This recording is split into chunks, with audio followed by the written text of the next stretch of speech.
Eu falei e dito e feito. Eu falei, olha, a Eliseta vai tentar aí nos últimos dias na Procuradoria-Geral da República agradar o Gonê para ver se ela se mantém num cargo do alto escalão do Ministério Público Federal, se consegue que seus aliados também fiquem em cargos do alto escalão, que não tenha ali uma limpa completa e que o Gonê não mude todo mundo. E dito e feito, a Eliseta já soltou aí bomba contra o Bolsonaro, ela conseguiu, investigou, usou a capacidade investigativa da Procuradoria-Geral da República e conseguiu extrair ali o vídeo que liga o Bolsonaro aos atos terroristas do dia 8 de janeiro. Ok, primeira, ponto para Eliseta. E aí, olha só, um dos últimos atos dela como Procuradora-Geral da República, a Eliseta já pediu aí, fez a denúncia e pediu a prisão por 30 anos do primeiro dos financiadores dos atos terroristas do dia 8 de janeiro. Como assim, Thiago? Pois bem, a Polícia Federal está investigando em 4 inquéritos sobre o caso do 8 de janeiro. Um é o inquérito dos executores, que são ali os mais de 1.500 patriotários que quebraram tudo. O segundo é o inquérito dos incentivadores, que são aí, vai pegar deputados bolsonaristas, parlamentares, influenciadores bolsonaristas, vai pegar muita gente, o próprio Jair Bolsonaro. Outro é o inquérito dos mentores, que vai pegar o Bolsonaro e vai pegar outros aí.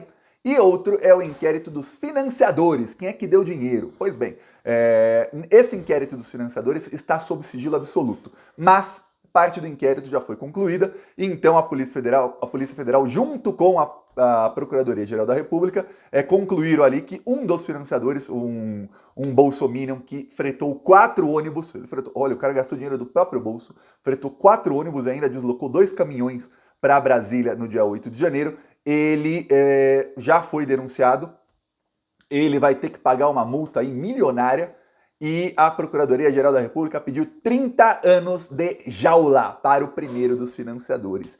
Essa é uma notícia péssima para o Bolsonaro, mas das piores possíveis. Primeiro, a Eliseta fez tudo o que eu falei, começou a ir para cima dos bolsonaristas no finalzinho, quando viu que não dava mais para ela, em vez dela parar de trabalhar, ela começou a tentar mostrar serviço para ver se mantém ali. E a outra coisa é o seguinte, se os financiadores, os executores estão pegando entre 12 a 17 anos, o que pegou menos até agora pegou 12 anos, os que pegaram mais pegaram 17 anos. Você fala, caramba, eu lembro do Merval Pereira, que talvez seja amigo de alguns dos terroristas, não sei, estava extremamente preocupado na Globo News. Ele estava assim, ele senta sempre assim, todo relaxado, se os executores pegaram 17 anos, então quantos anos vão pegar os financiadores? As penas são altas demais! Merval Pereira no Globo News, ali preocupado com o futuro de financiadores de terrorismo. Olha, o que explica é se ele for amigo de alguns dos financiadores. Só isso explica. Muitos são do agro, né? Na Globo o agro é tech, o agro é pop, o agro é quem dá as regras, a Globo faz assessoria de imprensa do mercado financeiro e do agro, talvez, vai saber se são amigos, né? Pois bem, o que acontece é que o primeiro dos financiadores, que é um dos menores, viu? Isso aí fretou 4 ônibus, é um dos menores. Ele já tem 30. Então, se os executores pegaram 12 a 17, os financiadores, o primeiro aí, tá para pegar 30, outros financiadores talvez peguem mais de 30 anos. Aí você fala, caramba, tá ruim, porque se os financiadores estão pegando 30, os incentivadores vão pegar mais ou menos 30. Só que os mentores, a tendência é que os mentores peguem mais que o dobro da pena dos financiadores. Então, Jair Bolsonaro, uns 60 anos aí, viu? Só nessa brincadeirinha aí do dia 8 de janeiro. O Anderson Torres, quando ele fez lá uma delação, uma delação informal, né? O Anderson Torres deu uma dica sobre os financiadores. A Polícia Federal fez uma operação de busca e apreensão em 10 endereços, num dia de manhã. No dia à tarde, o Alexandre de Moraes já decretou ali que o Anderson Torres poderia ser solto, e ainda na decisão que soltava o Anderson Torres, disse, olha, a prisão dele já cumpriu seu papel. O Anderson Torres falou alguma coisa ali, soprou, e a polícia conseguiu a prova, e aí soltou depois de conseguir a prova. Pois bem, o Anderson Torres já tinha sido avisado pelo advogado dele que ele ia pegar até 91 anos de jaula pelo dia 8 de janeiro.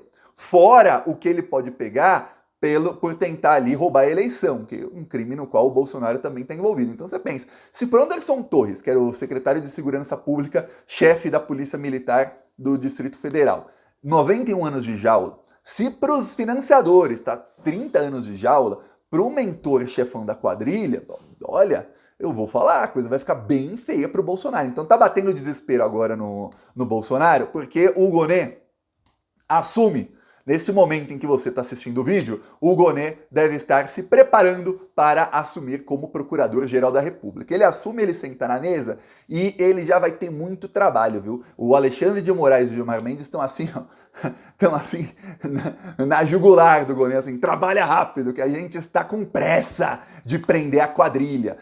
Eu vi, saiu essa semana no blog do Noblar, saiu uma matéria em que o Noblar diz que tem uma ala do STF, mas ele não diz qual é essa ala, não diz nome, não diz nada, que quer que tenha um mega acordão para que o Bolsonaro não seja preso. Eles estão pregando que se o Bolsonaro for preso, ele vira um mártir. Eu vou falar, se tem uma ala ali, essa ala não conta com Alexandre de Moraes. Alexandre de Moraes não vai ter piedade, não. Inclusive o Alexandre foi num evento com o Lula aí nessa semana e os petistas todos gritaram, sem a anistia, não vai ter anistia para ninguém. Você acha que o Alexandre vendo as provas ali de que o Bolsonaro queria sequestrá-lo, provavelmente torturar e matar, se desse certo o golpe do 8 de janeiro. Você acha que o Alexandre vai ter piedade com um cara que queria sequestrá-lo? Mas não mesmo. Olha, tem provas aí de que o Bolsonaro, se ganhasse a eleição, ele já tinha um plano para um delegado amigo dele da Polícia Federal pedir a prisão do Lula e um juiz qualquer de primeira instância mandar prender o Lula. Ou seja, o Lula seria preso sem prova, sem motivo algum, uma semana depois da eleição se o Bolsonaro ganhasse, tá? Esse é o nível do que ia acontecer do golpe de Estado, tá? O Alexandre de Moraes ia ser preso, morto provavelmente. Outros ministros do STF também sofreriam atentados, seriam mortos. Só o Cássio Nunes, talvez, e o André Mendonça que se salvassem, que queriam se salvar. Então você vê que não vai ter piedade. Talvez tem ministros do STF que, apesar de nas votações votarem contra o Bolsonaro, são bolsonaristas, como o Luiz Fux. O Luiz Fux é bolsominion raiz, esse cara é bolsominion. Quando você viu o Sérgio Moro falando em Fux we trust, é um dos maiores antipetistas que existem, extremamente bolsonarista. Depois dos atos terroristas do dia 8 de janeiro, o Luiz Fux disse que sempre viu no Bolsonaro uma pessoa de boas intenções. Pô, se aquilo é boa intenção, imagina o cara mal intencionado, né? Imagine. Pois bem, então talvez essa ala aí seja o André Mendonça, o Fux, talvez, mas não vai ter não, essa ala não é maioria no STF, não vai ter anistia nenhuma. Os bolsonaristas estão em pânico porque eles estão vendo o seguinte, ó, vou te mostrar aqui um vídeo engraçado, vídeo pra rir, tá? De um bolsonarista patriotário que foi preso e aí foi solto, né? Alguns foram soltos já, estão respondendo em liberdade. Aliás, o Alexandre de Moraes decretou nessa sexta-feira, olha só quantas notícias boas logo depois da aprovação do Dini e do Gonê. O Alexandre de Moraes decretou nessa sexta-feira que o primeiro dos executores que foi condenado a 17 anos de prisão já cumpre a pena. Ou seja, muitos foram presos, né? Mais de 1.500 foram presos lá em flagrante, aí muitos foram soltos, a grande maioria já foi solta, para responder em liberdade. Só que responder em liberdade é o seguinte, você fica em liberdade até o fim do processo. De mais de 50 aí, o processo já acabou e foram condenados. Só que até o processo acaba, aí o advogado pede embargos de declaração, aí demora mais não sei quanto, aí tem prazo para isso, para aquilo. Então até o cara começar realmente a cumprir pena, demora, mas já começou. Já começou, o primeiro dos patriotários já vai voltar para a jaula. O Alexandre já determinou o cumprimento da sentença, ou seja, determinou a prisão do primeiro dos patriotários aí por 17 anos. Obviamente, se ele for réu primário, muitos não são, ele não vai ficar 17 anos. Se ele tiver bom comportamento, muitos não têm, ele fica 1/6 da pena. 1/6 aí, 17 anos, é uma continha básica, fica 2 anos e 8 meses, 2 anos e 8 meses preso. Já ficou um tempinho, então vai ficar um pouquinho menos que isso. Aí depois vai para o regime semiaberto, aí depois aberto e tudo mais. O que acontece é o seguinte, se nesse meio tempo aí em que ele está no regime semiaberto ou aberto, daqui 3 anos quase, quando for solto, o bolsominion cometer qualquer crime, qualquer delito, volta para a jaula. Então a vida desses bolsominions ficou bem ruim. Agora eu vou te mostrar um deles, o drama do patriotário aqui. Ó, gente, se cortar o trecho do vídeo é porque o YouTube mandou cortar, porque tem musiquinha no fundo. Eu não achei o vídeo sem a musiquinha. Mas aqui vamos lá ao patriotário. Espero que não tenha que cortar. Tá bom, agora vamos lá.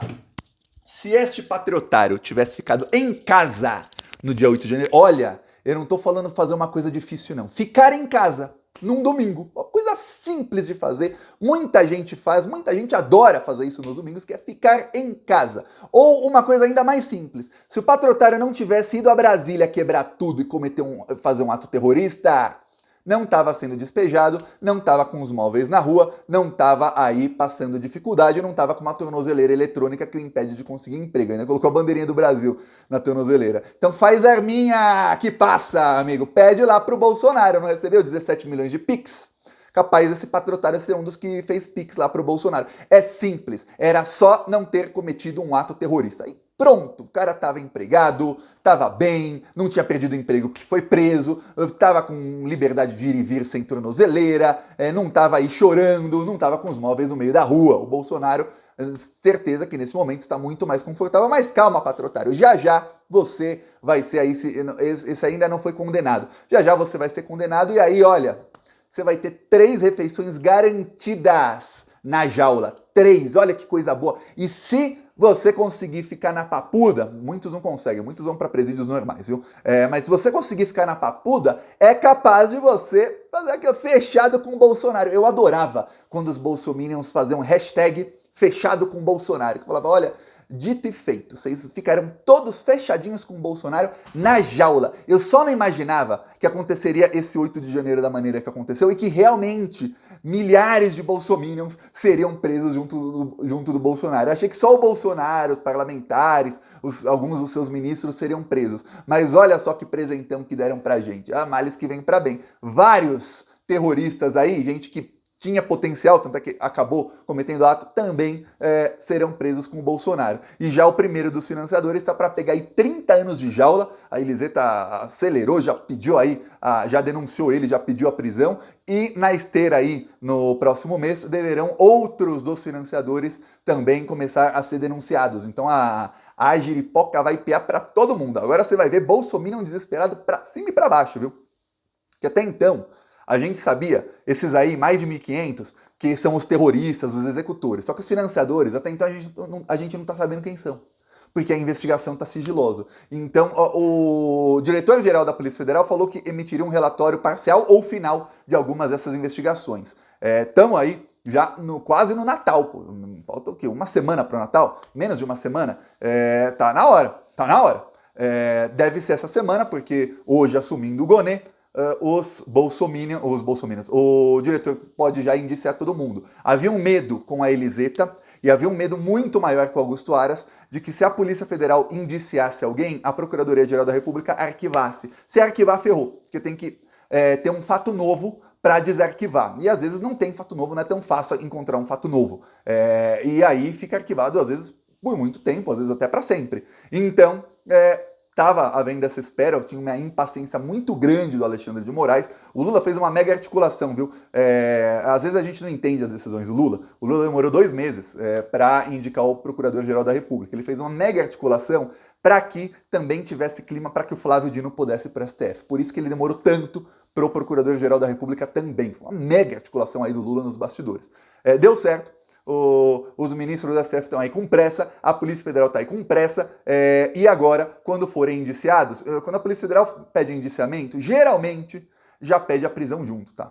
Muitas vezes não pede a prisão, mas pede uma busca e apreensão. Pode ser que peça e o Alexandre negue a prisão de alguns. Pode ser. Negou a prisão do Marcos Duval, senador. O senador era para estar preso, não está. Se dependesse da Polícia Federal, o Marcos Duval estaria preso neste exato momento. Não está ainda. Em algum momento será. Então, veremos aí o que vai acontecer. Essa semana tá, olha, um desespero total. Lembra daquela mensagenzinha do Sérgio Moro com o assessor, em que o assessor dizia, olha, o Deltan está desesperado. Que delícia, né? Então, esse desespero não é só do Deltan, não, é de todo o bolsonarismo, viu? Peço aí a sua inscrição no canal, seguiremos aqui na luta. Falou!